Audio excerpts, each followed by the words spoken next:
this is what I got with my kit. 2 Parabellum stickers, mounting hardware. These are just to hide the screws after it's installed. Obviously the windshield. Directions. You can pause if you'd like to save the information.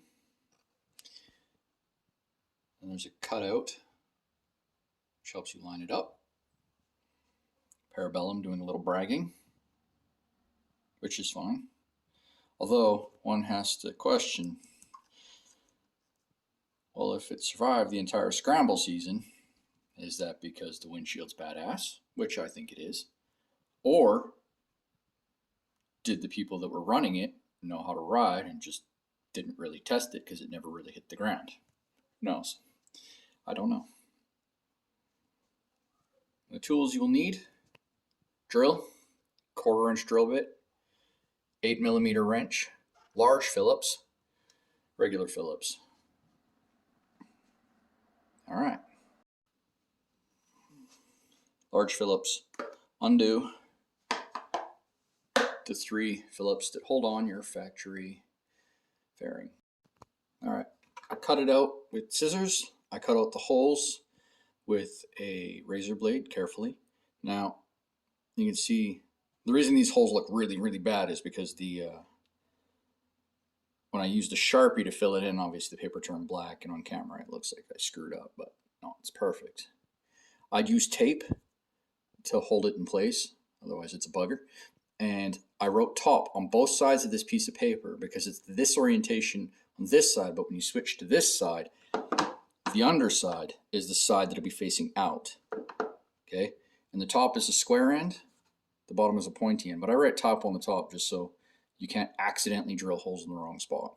There we go. It's on, straight, perfect.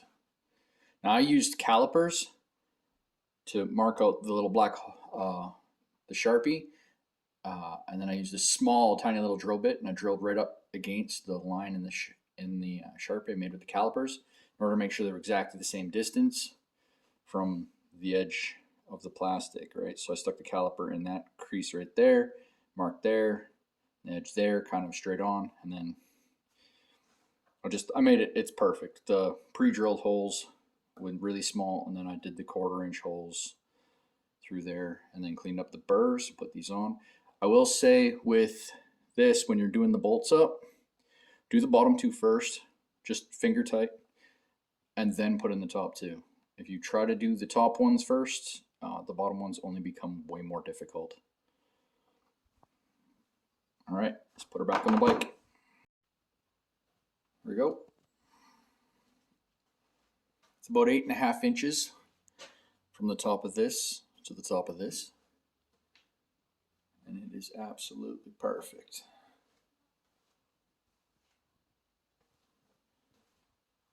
And then the view from kind of where you'd be sitting, actually it'd probably be more like this. And my intention, the spring, is nice. I'm gonna make it so you can't see any of this. If you paint glass or plastic on the inside, so on this side, with gloss black paint, it looks like the world's most perfect black tint. It's absolutely awesome. So I'm gonna make it so you can't see probably from here down at all. It'll just be black. Also then, it's difficult to wash all the way perfectly to the bottom. So if I paint it black, then when dirt gets down there and I can't perfectly wash it, it'll still look perfect. Oh, so good. So good.